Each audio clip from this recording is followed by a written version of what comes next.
An auspicious good afternoon to one and all present here. Please just raise your hand if you think that I'm audible to you. Yes? Okay, great. So, good afternoon. Yes, now I think it's indeed a good afternoon.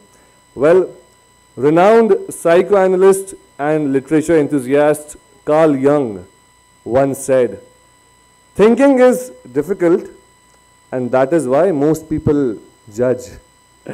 And today, dear ladies and gentlemen, to ignite this power of thought, to enjoy the richness of literature, I wholeheartedly welcome all of you to the Knowledge Kumbh.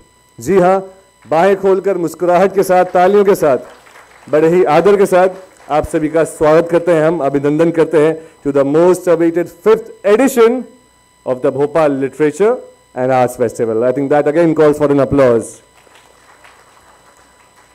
और मुझे उम्मीद है कि आप सब ऐसे ही जोश और ऐसे ही उल्लास के साथ इस उत्सव का हिस्सा बनेंगे, इस अद्भुत सफ़र में मन भर के हमारे साथ चलेंगे, अपने चहीते लेखकों को, बुद्धिजीवियों को सुनेंगे और उनसे सीखेंगे.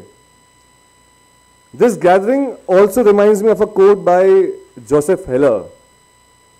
He says, and I quote, "He knew everything about literature except how to enjoy it." It's time we officially unveil the richness and ethnicity of this festival that we all regard as the Bhopal Literature and Arts Festival. Before we dive into this festival, एक खास पेशकश आप सभी के लिए, इस festival, इस उत्सव के शुभारंभ के लिए बाय द गुंडेचा ब्रदर्स. मैं आपको बताऊं, जी हाँ ना, गुंडेचा ब्रदर्स डागरवाणी की ध्रुपद शैली के भारतीय शास्त्रीय गायक हैं. जी हाँ, तालियों से उनका अभिनंदन होना चाहिए. 1985 से 2019 तक इस जोड़ी में आदरणीय श्री उमाकांत गुंडीचा जी और स्वर्गीय श्री रमाकांत गुंडीचा जी शामिल थे, और 2012 में उन्हें उनकी कला के लिए पद्मश्री से सम्मानित किया गया था. 2019 में आदरणीय रमाकांत गुंडीचा जी का स्वर्गवास हुआ, और उनके बाद उनके बेटे श्री अनंत जी ने गुंडेचा बंधुओं में उमाकांत जी के साथ प्रदर्शन करना शुरू किया, और हमारा निवेदन है कि आज उनके गायन से हमारे इस अद्भुत महोत्सव की शुभ शुरुआत हो, शुभारंभ हो. जोरदार तालियां होना चाहिए मंच उनके हवाले. आप सभी को नमस्कार. इस Bhopal literature and art festival में आप सभी का स्वागत है. जैसा कि अभी अनाउंसमेंट हुआ, हम ध्रुपद में एक छोटा सा संक्षिप्त आलाप करेंगे राग सरस्वती में, और उसके पश्चात एक सरस्वती वंदना ताल तीव्रा 7 मात्रा में. आप सभी से आगे.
ब्रह्मपुत्री पद्मासन ज्ञानदायिनी ज्ञान प्रणवादिनि माता शारदा मां शारदा मां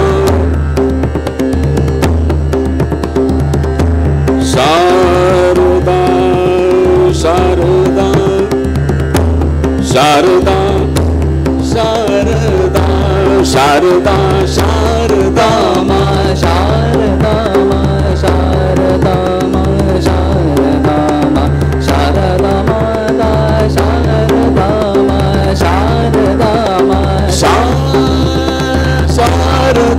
मां शारदा माता माता माता शारदा मां शारदा मां शारदा मां शारदा मां शारदा माता शारदा शारदा मां शारदा शारदा शारदा शारदा माता माता शारदा मां शारदा माता माता शारदा शारदा शारदा शारदा मां शारदा शारदा मां माता माता माता माता माता शारदा माता शारदा शारदा शारदा शारदा मां शारदा मां शारदा मां शारदा मां शारदा मां शारदा मां शारदा मां शारदा शारदा माता शारदा माता शारदा माता शारदा शारदा माता शारदा शारदा माता माता शारदा मां ब्रह्मपुत्री पद्मासन ब्रह्म ब्रह्म ब्रह्म ब्रह्म ब्रह्म ब्रह्मपुत्री ब्रह्मपुत्री पद्मासन ब्रह्मपुत्री पद्मासन ब्रह्मपुत्री पद्मासन ब्रह्म ब्रह्म ब्रह्म ब्रह्मपुत्री ब्रह्म ब्रह्म ब्रह्म ब्रह्म ब्रह्म ब्रह्म ब्रह्म ब्रह्मपुत्री पद्मासन ब्रह्मपुत्री पद्मासन ज्ञानदायिनी ज्ञानदायिनी वीणावादिनी माता शारदा मां सरस्वती मां सरस्वती मां शुभ्रवस्त्रधारिणी मां शुभ्रवस्त्रधारिणी मां हंसवाहिनी माता शारदा मां शारदा मां शारदा मां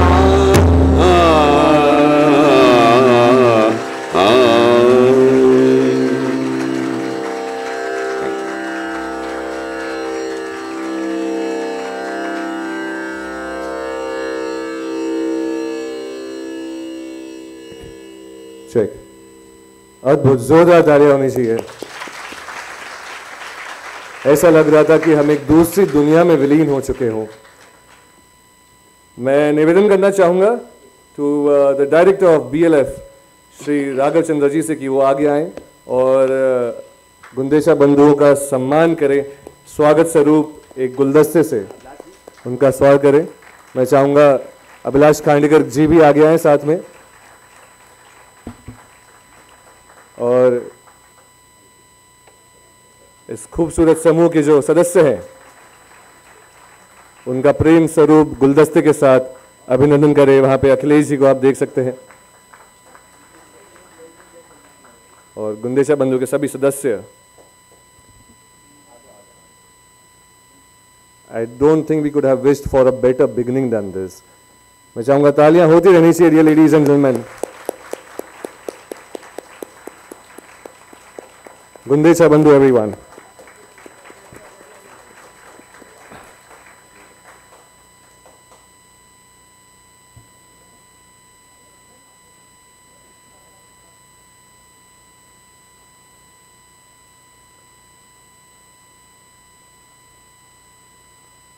जी हाँ, तस्वीर तो सबसे ज़्यादा ज़रूरी है।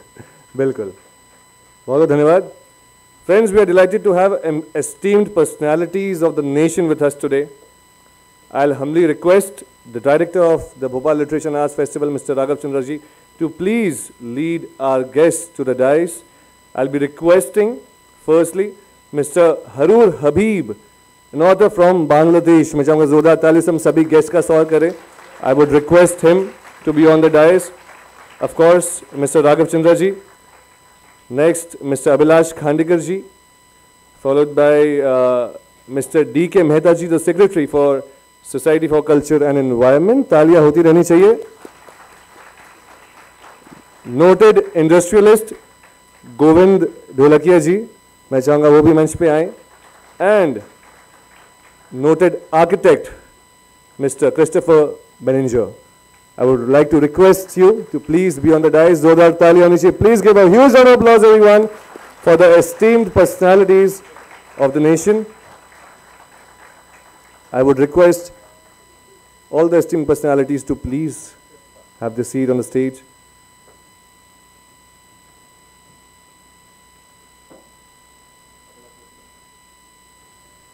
And I believe now it is the time we invite the person who has been the torch bearer for this festival, BLF. जिनके बिना BLF का चेहरा, BLF का वजूद नजर नहीं आता. He is the author of 2 acclaimed novels, Scent of Game about tiger poaching and Kali's Daughter about caste consciousness in high society. He is a former civil servant, an alumnus of Harvard University, founder CEO of Consult app. He is none other than the director of the Bhopal Literature and Arts Festival, the one and only Mr. Raghav Chandra. I would wholeheartedly invite him to the dais for the welcome address.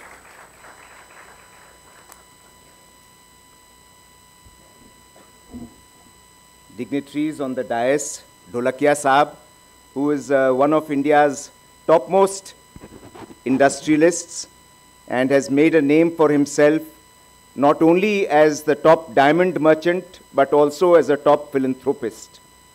Mr. Christopher Benninger, who is one of India's topmost architects, and only today, India Today has carried a story of how the Suzlon building, which he has designed, and various other foundations and buildings that he has designed have won prizes. We have with us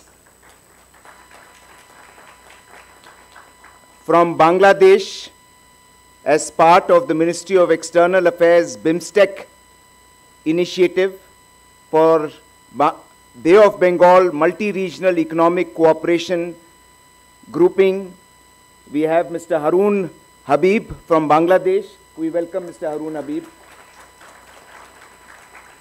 My colleagues in the Society for Culture and Environment, Shri Abhilash Khandekar ji, Meera Das ji, Meenakshi ji, Reema ji, Brigadier Sanjay Agarwal, and our Secretary, D.K. Mehta Saab, without whose hard work and the larger team, such events are not really possible. Ladies and gentlemen, these are indeed exceptional times. On the one hand, we have rapid economic progress and productivity increases. On the other hand, we are beset with global tensions, war, etc., and the increasing disparity of wealth and income between different people. Where there should be a sense of happiness all across, we have anxiety and despair because everyone wants to pursue material success without caring for our lives or those of others. In these times, therefore, literature has a very prominent role to play. साहित्य का बहुत महत्वपूर्ण योगदान है ऐसे मौके पर. It is the guiding light that helps us to shape our future. It chronicles reality and is a witness to history. It fine-tunes ideas and enables those who are searching for truth and identity. Before If Thomas Paine had not written about the rights of man, we would not have known how to address opposition to a violated rule of law, or if John Stuart Mill had not written about liberty, which is today quoted in judgments by various courts, we would not have known what freedom and equality are. Had the American writers Harriet Beecher Stowe, who wrote Uncle Tom's Cabin, and Harper Lee, who wrote To Kill a Mockingbird, had they not written those books, today racism would not have ended. Martin Luther King would not have got the success that he got. George Orwell, if he had not written about the times of the future in his book 1984 or Animal Farm, we would have had totalitarian communist regimes. And today, if there is democracy in the world and continues to be there, we have much to thank them for. Most of the inventions that we see today in the world, they are but extrapolations of science fiction, which was written several decades or even centuries ago. The beauty of literature is that it is fundamental to all art and continues to be irreplaceable. While all material things, jobs, positions, property, family, children, living assets, they all have a fixed shelf life for a limited period. हर चीज़ की बहुत एक fix life होती है, बहुत limited उसका योगदान होता है हमारे जीवन में. लेकिन किताबों का, and specially because children are here, I want to say, किताबें ज़िंदगी भर चलती हैं, किताबें कभी ख़त्म नहीं होती.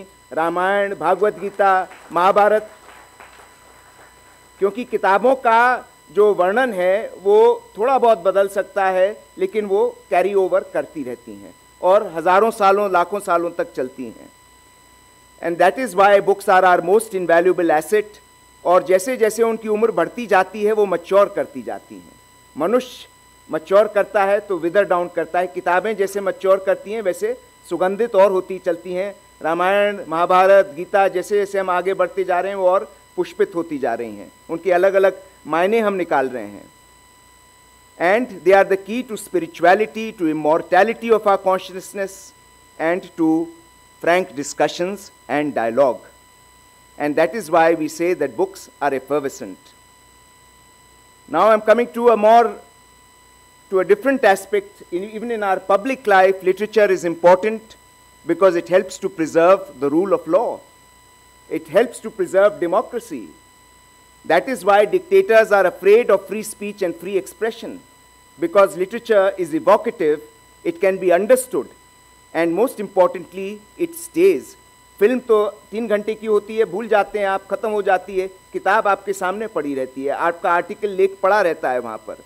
Therefore, people try and muzzle literature, but a free and rule-bound society needs to encourage freedom of expression so that there is a healthy debate. Without dissent, there cannot be a free society. और जब इस प्रकार का safety valve नहीं रहेगा तो जो लोग बीच के रास्ते में भी हैं वो भी रेडिकलाइज हो जाएंगे. इसलिए लिटरेचर का हमारे जीवन में लिबरल थिंकिंग का बहुत महत्व है. और जो भारत की जो संस्कृति में वसुधैव कुटुंबकम है, जिसका प्रधानमंत्री मोदी जी G20 के लिए उन्होंने मोटो में रखा है, और जिसके लिए हरून हबीब साहब डिस्कशन के लिए भी आए हैं मिनिस्ट्री ऑफ एक्सटर्नल अफेयर्स की तरफ से, और भी भूटान और भी देशों के लोग आएंगे.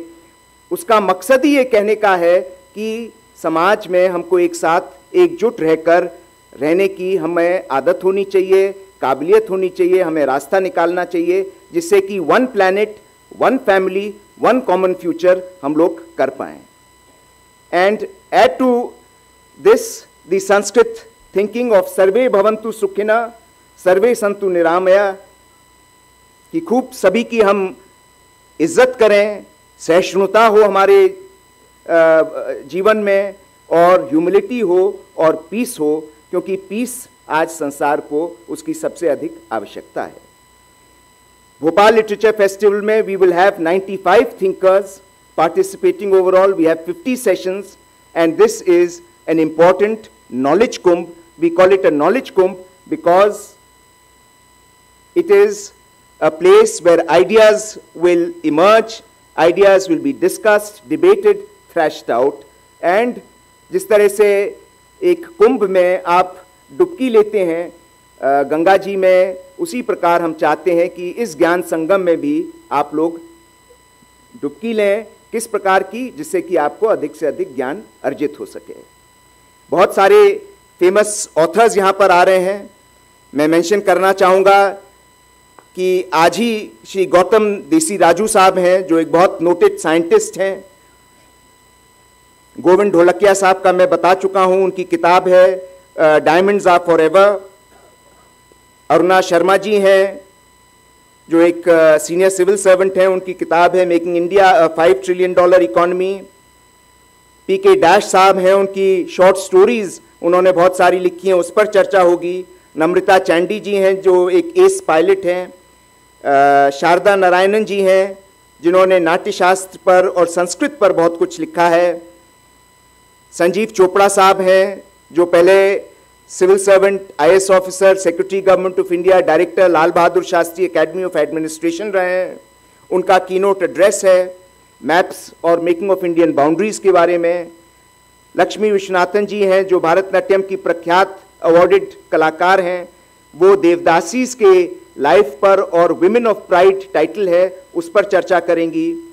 कालकी सुब्रमण्यम जी बात करेंगी हेल्थ और इंक्लूसिवनेस पर। आदित्य आर्या साहब, वो प्राइवेट म्यूजियम किस प्रकार से संचालित किया जाता है देश का, उन्होंने पहला प्राइवेट म्यूजियम स्थापित किया है फोटोज का, उसके बारे में। क्रिस्टोफर बेनेंजर जी अपने आर्किटेक्चर के बारे में, जो भारत का इतिहास है आर्किटेक्चर का और उसमें क्या क्या ट्रेंड्स चल रहे हैं, उसके विषय में बताएंगे।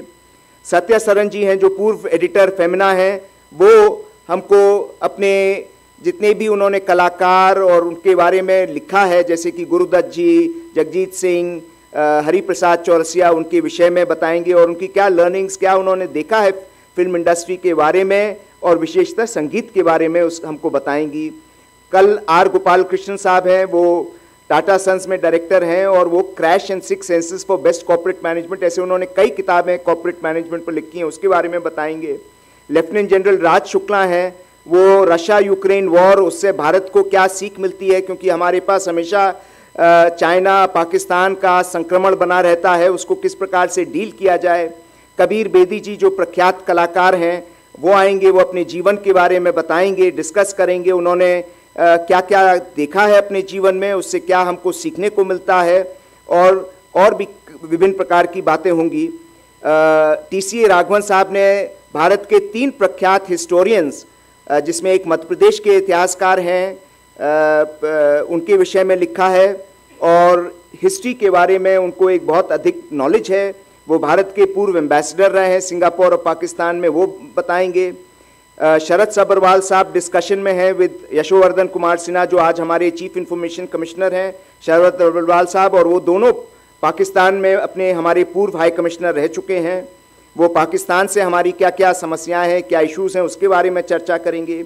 रुजुता दिवेकर जी, जो आज एक देश की प्रख्यात न्यूट्रिशनिस्ट हैं, वो बताएंगी eating in the age of dieting. Arundhati Subramaniam ji बताएंगी सदगुरु के जीवन के विषय में और उसका शिव जी से किस प्रकार से उसका मेल खाता है, उसके बारे में बताएंगे। स्वपन दास गुप्ता साहब, जो बहुत जर्नलिस्ट पॉलिटिशियन हैं, वो भी बताएंगे हमको थियोलॉजी और पॉलिटिक्स के बारे में। विनोद राय साहब, जो पूर्व CAG हैं, जिनके विषय में आप बहुत कुछ सुन चुके हैं, वो गवर्नेंस के बारे में हमको बताएंगे। मिमी निकलिन हैं, वो हमको एम्पैथी किस प्रकार से होनी चाहिए, सहिष्णुता किस तरह से होनी चाहिए, किस तरह से हमको समाज में मैनेजमेंट में लोगों से डील करना चाहिए, उसके बारे में बताएंगे। सज्जन यादव साहब वैक्सीन डिप्लोमेसी के बारे में बताएंगे। GS दानी साहब मैथमेटिक्स के बारे में बताएंगे। अमित पॉल साहब सियाचिन के बारे में बताएंगे। रमेश इंदर सिंह, जो ऑपरेशन ब्लू स्टार में के टाइम जो अमृतसर के कलेक्टर और डिस्ट्रिक्ट मैजिस्ट्रेट थे और बाद में पंजाब के चीफ सेक्रेटरी, वो हमको ऑपरेशन ब्लू स्टार और उसके पहले और उसके बाद की स्थितियों के विषय में बताएंगे। सीमा मंडोली जी, जो एनवायरमेंटलिस्ट हैं, वो सिटीज़ एनवायरनमेंट और सस्टेनेबल डेवलपमेंट के बात में बताएंगी। श्रनिक बंदी साहब हमको development of geometry in ancient cultures बताएंगे। राजीव कुमार साहब, जो नीति आयोग के पूर्व अध्यक्ष रहे हैं, वो हमको प्रधानमंत्री मोदी के समक्ष किस प्रकार के चैलेंजेस हैं उसके विषय में बताएंगे। शोभना नारायण जी, जो पद्म आर्टिस्ट हैं और उन्होंने, और गीतिका काला जो एक रिटायर्ड IAS ऑफिसर है, उन्होंने कथक गांव पर किताब लिखी है कि कथक नृत्य कहाँ से ओरिजिनेट किया। तो बिहार में एक गांव है जिसका नाम है कथक, और वहाँ हर कोई कथक जानता है, तो वहाँ से ओरिजिनेट हुआ, उसके विषय में किताब लिखी है। अपर्णा पीरामल जो पीरामल परिवार से हैं, उन्होंने केमिकल खिचड़ी किताब लिखी है मेंटल हेल्थ प्रॉब्लम्स पर। भूपेंद्र यादव साहब जो देश के एनवायरनमेंट और लेबर मिनिस्टर हैं, उनका कल सेशन है दोपहर में 2 बजे। रामायण, महाभारत और उपनिषद जो पुराण के बारे में बिबिक डेब्रॉय साहब बताएंगे, जो एक बहुत नोटेड इंडोलॉजिस्ट हैं, इकोनॉमिस्ट हैं, प्रधानमंत्री के इकोनॉमिक एडवाइजरी काउंसिल के अध्यक्ष हैं। मोन्टेक सिंह आलूवालिया जो पूर्व अध्यक्ष नीति आयोग रहे हैं, वो हमको अपनी किताब के बारे में, अपने अनुभव के बारे में बताएंगे। दिव्य भानु सिंह चौड़ा जिन्होंने पहली बार लिखा चीताओं के बारे में, पूरा इतिहास लिखा कि किस प्रकार से चीता भारतवर्ष में थे, फिर विलुप्त हुए, किस प्रकार से उनको पुनः इंट्रोड्यूस किया जाना चाहिए और किस प्रकार से पुनः इंट्रोड्यूस हो रहे हैं, उसके विषय में बताएंगे। मनोज जोशी साहब जो एक डिफेंस स्ट्रैटेजिस्ट हैं, वो चाइना के साथ हमारे क्या इश्यूज़ हैं उनको बताएंगे। राजेश बादल जो हमारे मध्य प्रदेश के ही जर्नलिस्ट हैं, दास्तान जगजीत सिंह के जीवन पर उन्होंने पुस्तक लिखी है, वो उसके विषय में बताएंगे। अनिरुद्ध सूरी साहब जो एक टेक गुरु हैं, वो हमको बताएंगे किस प्रकार से टेक्नोलॉजी को युद्ध में प्रयोग किया जा रहा है, the great tech game. Ganesh Natarajan साहब जो एक बहुत बड़े टेक गुरु खुद हैं, बहुत सारी कंपनीज चलाते हैं, नैस्कॉम के अध्यक्ष हैं, वो हमको आने वाले वर्षों में किस प्रकार से सोसाइटी में टेक्नोलॉजी की वजह से परिवर्तन होंगे उसके विषय में बताएंगे। उनका टाइटल है सोसाइटी 5.0। तुहिन सिन्हा साहब ने किताब लिखी है ट्राइबल्स के बारे में, बिरसा मुंडा के बारे में, वो उसके विषय में बताएंगे। लखनऊ की और उस एरिया की जो बर्ड्स हैं उसके विषय में संजय कुमार साहब बताएंगे। झांसी की रानी पर सबसे ऑथेंटिक किताब लिखी थी वृंदावन लाल वर्मा जी ने हिंदी में, उसका अनुवाद उनकी ग्रैंड डॉटर अमिता सहाय ने किया है, उसके विषय में वो बताएंगी। अच्छे नॉवेल्स किस प्रकार से लिखे जाएं उसके विषय में कर्नल SP सिंह बताएंगे कि बेस्ट सेलर नॉवल कैसे तैयार किया जाए।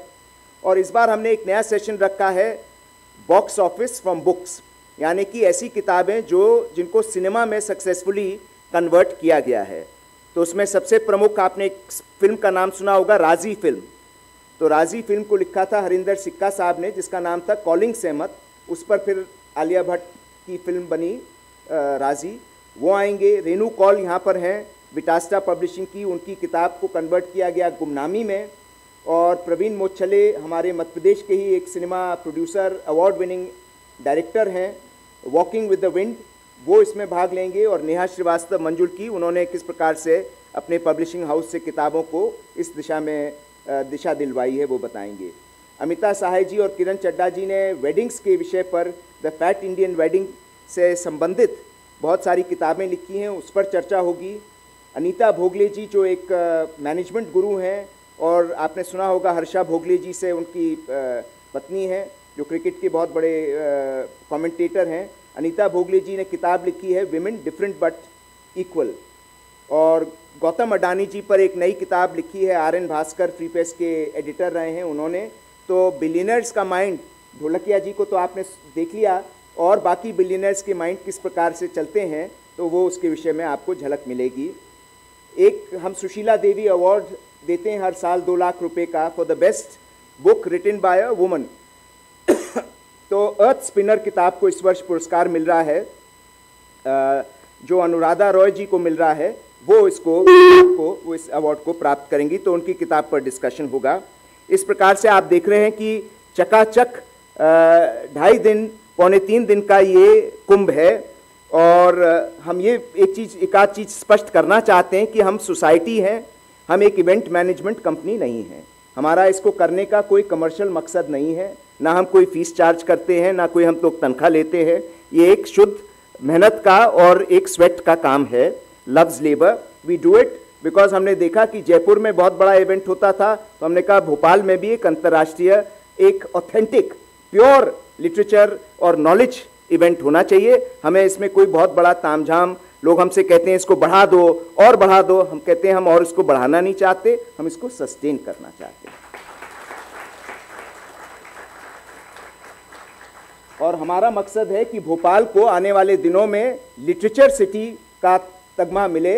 यूनेस्को का एक होता है UNESCO city of literature, Bhopal UNESCO city of literature का दर्जा हासिल करे। जिस प्रकार से डबलिन और मेलबर्न यूनेस्को लिटरेचर सिटी हैं, वैसे ही हम चाहते हैं। और मुझे संतोष उस तारीख को मिलेगा जब यहाँ के हर घर में कम से कम एक आध किताब रहनी चाहिए, हर होटल के कमरे में एक आध किताब रहनी चाहिए। स्टेट गवर्नमेंट का सहयोग हमको मिलता है। अगर कल्चर डिपार्टमेंट, टूरिज्म डिपार्टमेंट का सहयोग ना मिले, हम इसको संभव नहीं बना सकते। वो हमको भारत भवन देते हैं और देते आए हैं इतने वर्ष से। उनके कला पंचांग में ये मेंशन रहता है। हम उनके लिए बहुत बहुत आभारी हैं। मिनिस्ट्री ऑफ एक्सटर्नल अफेयर्स के आभारी हैं कि उन्होंने हमारे प्लेटफॉर्म को यूज़ किया है बिम्स्टेक को प्रमोट करने के लिए। और हम आगे आने वाले दिनों में, राकेश तिवारी साहब यहाँ पर हैं, मैं उनको, राकेश तिवारी साहब कृपया खड़े हो जाएं एक सेकंड को, मिनिस्ट्री ऑफ एक्सटर्नल अफेयर्स से आए हैं। इनका जोरदार आप लोग ताली बजाएं, जिससे कि थैंक यू। हर साल हम चाहते हैं कि इंटरनेशनल ऑथर्स हमारे पास आएँ and ministry of external affairs दें, जिससे कि इस रीजन में जो आज बहुत कष्टदायी रीजन है साउथ एशिया का, इसमें मैत्री की भावना और जागृत हो। वसैब कुटुंबकम, क्लाइमेट चेंज और इस प्रकार के अच्छे विषयों पर चर्चा होती चले। हमारे भालू मोंडे साहब की एग्जीबिशन, पद्मश्री आर्टिस्ट हैं भालू मोंडे साहब, जो एक बहुत सम्मानित आर्टिस्ट हैं, उनकी हमने एग्जीबिशन लगाई है, जैसे हम हर साल लगाते हैं, और उसको आप लोग अवश्य देखिएगा। आखिरी में मैं यही कहना चाहता हूँ कि समाज में आर्थिक तरक्की तो हो जाती है, विभिन्न प्रकार की तरक्की हो जाती है, लेकिन before I come to that, एक हमने इस बार और प्राइज हमने इंस्टीट्यूट किया है। हमने कहा कि किताबों के बुक्स शॉप्स कम होती जा रही हैं, और आज लोग कैफेटेरिया तो बनाते हैं लेकिन किताबें कम बेच रहे हैं। तो हमने कहा कि हर साल हम एक प्राइज़ देंगे एक बुक स्टॉल ओनर को जिसने अपने को एक प्योर तरीके से बुक स्टॉल ओनर रखा है, उसको हम सम्मानित करेंगे। तो कल एनवायरनमेंट मिनिस्टर भूपेंद्र यादव साहब आएंगे, तो उनके हाथों हम इंदौर में पब्लिशर हैं रूपायन जी, उनको हम ये पुरस्कार, पहला वाला ज्ञान प्रसारक पुरस्कार उनको भेंट करेंगे। आखिरी में मैं यही कहना चाहता हूँ कि जीवन में सबसे महत्वपूर्ण चीज़ है कि हमारे पास न केवल आर्थिक तरक्की, न केवल शान शौकत, बट हमारे पास एक शांति का वातावरण रहे। और उसके लिए मैं बशीर बद्र साहब की कुछ 2 लाइन की पंक्ति सुनाना चाहता हूँ। उन्हें कामयाबी में सुकून नज़र आया तो वो दौड़ते गए, हमें सुकून में कामयाबी दिखी तो हम ठहर गए। Thank you very much.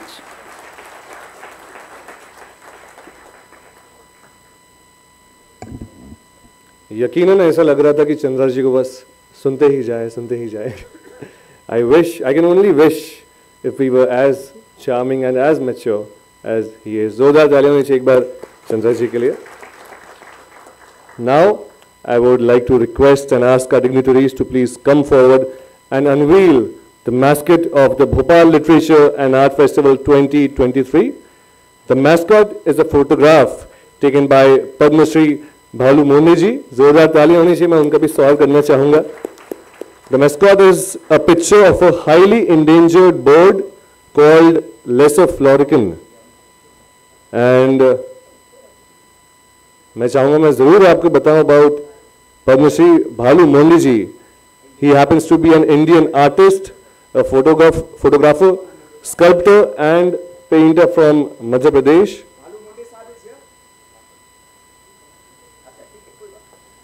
In 2016, the President of India bestowed upon him the honorary Padma Shri Award for his lifetime work in photography. And there you go, the mascot of Bhopal Literature and Art Festival 2023. The picture of a highly endangered bird called lesser florican. Yes, there it is.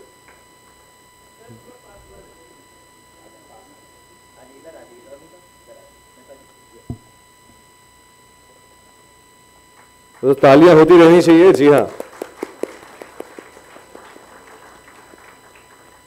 thank you so much, dear gentlemen. Now I would request all the dignitaries to please take back their seats.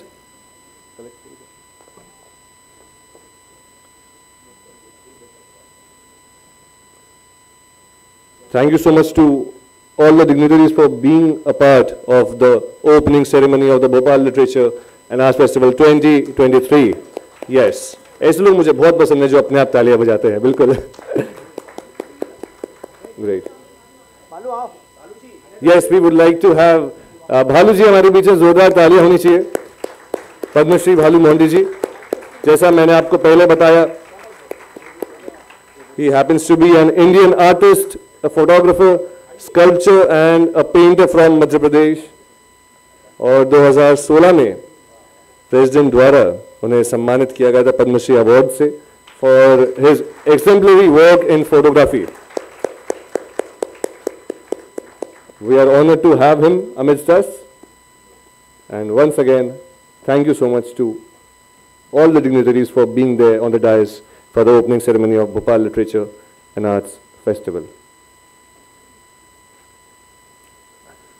Now, let us move forward to a significant speaker, an eminent speaker, also a TEDx speaker to be factual, none other than Dr. Sanjeev Chopra ji. जोरदार ताली होनी चाहिए उनके लिए. मैं आपको बता दूं, Dr. Sanjeev Chopra is a retired IAS officer, has served as the district magistrate of Murshidabad, CEO of Himalayan Siliguri Jalpaiguri Development Authority. From 2002 to 2007, he served the government of Uttarakhand as a secretary to the Industrial Development and Information Technology Departments. Sanjeev ji holds a PhD in management besides a degree in law, history and literature. I wonder that's what makes him so great. अधिकतर लोगों से 2 degrees नहीं पाती, and he has plenty of it. He has several books as well to his credit, including At the Crossroads, Development Discourses in India, Agri Matters, 10,000 crores, but it is time we unveil his awaited book, Maps and Milestones, the Making and Remaking of India's Boundaries. मैं चाहूंगा हम जोरदार तालियों से उनका इस मंच पे स्वागत करें. And I would also like to request the director Raghav Chandra ji, Abhilash Khanekar ji to please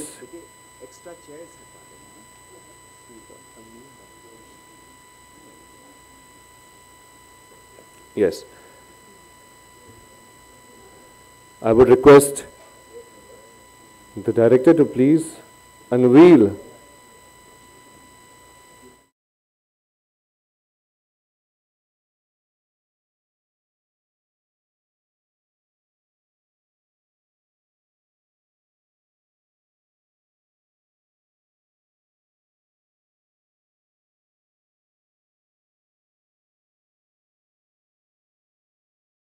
how they have changed from the first map of independent India published in 1947 to the present day scenario.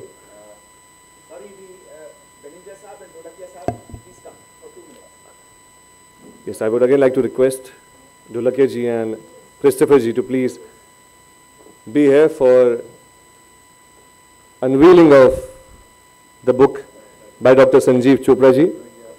I would also request Abhilash Khandekar ji to please be here.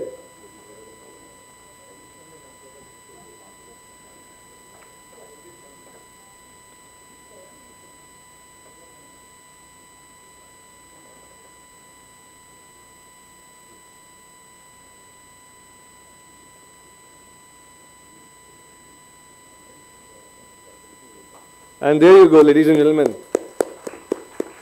The book Maps and Milestones, the Making and Remaking of India's Boundaries, a topic that concerns all of us as Indians.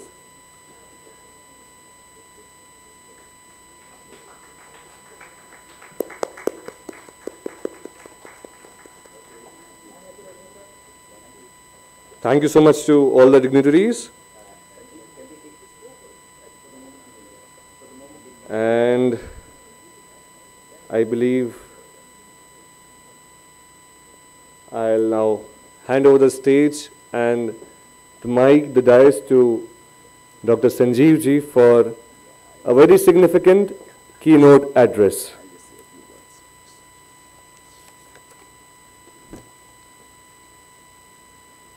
Sanjeev Chopra Saab, as you have seen, has written this wonderful book. And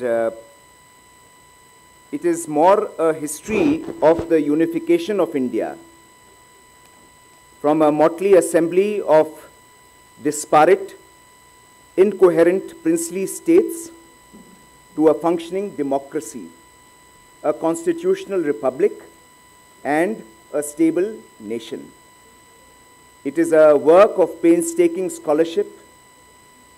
Only somebody with deep insights into governance in India across sectors and geographies could have analyzed the myriad related events so comprehensively from a political, administrative, international perspective.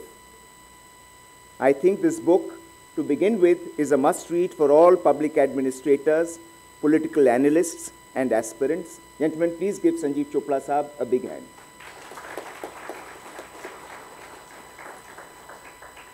The last important book that has been written on this subject is at least 30 years old. That is written by Mr. V.P. Menon, who used to be the private secretary to Sardar Patel. Since then, nobody has researched this area, nobody has analyzed it, nobody has spent time on it like Sanjeev Chopra Saab. And this book covers various interesting facets. For instance, how did Bhopal get created? It was earlier a chief commissioner's territory, then called a Part C state, and Shankar Dayal Sharma, after whom a Chauraha is named in Bhopal, was the youngest chief minister, and it was an integral part of the state of Madhya Pradesh. And this, then in 1956, after the state's reorganizing commission, there was a tussle between Indore and Gwalior, as a result of which the compromise solution was that we should have the capital city in what is today Bhopal. I must draw your attention to the term States of Bharat. According to him, while British India had its provinces for reasons of administrative convenience, the Republic of Bharat had states carved out on linguistic lines, because the language of politics as well as of protest and assertion is one that is spoken, whereas the administration of the state can be carried out in the language of the elite. And even before the EIC carried out its administration in English, which was hardly known outside the charmed circle of company mandarins, the Mughals too had issued all their farmans in Persian, which was confined only to courtiers and courtesans. But whether the states should only be divided along linguistic lines, that became a matter of politics. And Sanjeev Chopra Saab is going to tell us more about that as he makes his presentation. As he mentions in the book, a nation is always in the making. It's an unending process. Successful nations are those in which dialogues and conversations play a seminal role in public discourse. In a small way, as he says, literature festivals too play this role, and I'm glad that we are contributing to this learning. And so, without much ado, let me now invite the author of Maps and Milestones in the Remaking of Internal Boundaries of the States of Bharat to make his presentation, Sanjeev Chopra Saab. Come, Sanjeev.